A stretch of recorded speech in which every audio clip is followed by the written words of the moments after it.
നിങ്ങൾ 10ാം ക്ലാസ്സിലിരിക്കുമ്പോൾ ഞാൻ പഠിച്ച കവിത ഞാനിപ്പോൾ ഓർക്കുക. നിങ്ങൾ 10ാം ക്ലാസ്സിലിരിക്കുമ്പോൾ ഞാൻ 1ാം ക്ലാസ് പഠിച്ച കവിത. പുലരിയോടൊത്തെന്നും പൂന്തോപ്പിയിലെത്തുന്ന പൂമ്പാറ്റ കുഞ്ഞുങ്ങളെന്തു ചന്തം, അവരോടുത്തിടും അപ്പാവാട വിറ്റിടും കടയേതെന്നമ്മക്കറിഞ്ഞുകൂടെ. അതുപോലെ ഒന്നമ്മേ തിരുവോണപ്പുടവയായി അരുമാമകൾക്ക് തരികയില്ലേ. ഈ കവിത എഴുതിയ പാഠപുസ്തകം ഫേസ്ബുക്കിൽ ഒരു ഷീന എന്ന് പറയുന്ന ഒരാൾ പോസ്റ്റ് ചെയ്തപ്പോൾ ഞാൻ അവരോട് ഫോൺ നമ്പർ കമൻറ്റിൽ ചോദിച്ചിട്ട് ഫോൺ നമ്പർ വാങ്ങി അവരുടെ വീട്ടിൽ ആ പാഠപുസ്തകം ഉണ്ട് എന്ന് പറഞ്ഞിട്ട് ഞാൻ ആ പാഠപുസ്തകം കാണാൻ വേണ്ടി പോയി.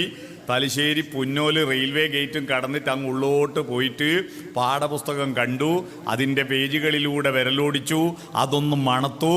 അതിനുശേഷം ഞാൻ അവരോട് പറഞ്ഞു, നിങ്ങൾക്കൊരു 5000 ഉറുപ്പ്യ ഞാൻ തരാം, ഈ പാഠപുസ്തകം എനിക്ക് തരുമോ എന്ന് ചോദിച്ചപ്പോൾ അവർ ചാടി ഇറങ്ങിയിട്ട് എൻ്റെ കയ്യിൽ നിന്ന് പുസ്തകം പിടിച്ച് വാങ്ങിയിട്ട് ആത്ത് പോയിട്ട് വിളിച്ച് പറഞ്ഞു, നിങ്ങൾ പോയിക്കോ, 5000 അല്ല 5 ലക്ഷം തന്നാൽ ഞാൻ ഈ പാഠപുസ്തകം തരൂല, കാരണം ഇതെൻ്റെ ഹൃദയമാണെന്ന്.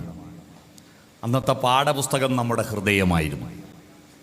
ആ ഹൃദയം എവിടെയെന്ന് അന്വേഷിക്കുവാനാണ് വീണ്ടും തിരികെ എത്തിയിരിക്കുന്നത് നിങ്ങൾ. ഹൃദയം എവിടെയാ? ഇവിടെയല്ല. നമ്മുടെ ഹൃദയം കുടികൊള്ളുന്നത് നമ്മളെപ്പറ്റി ചിന്തിക്കുന്ന, നമ്മളെ ഓർക്കുന്ന, നമ്മളെ ഹൃദയത്തിൽ ഏറ്റുവാങ്ങിയിരിക്കുന്ന ഹൃദയങ്ങളിൽ വീതിച്ചു കൊടുത്തിരിക്കുകയാണ് നമ്മുടെ ഹൃദയങ്ങൾ.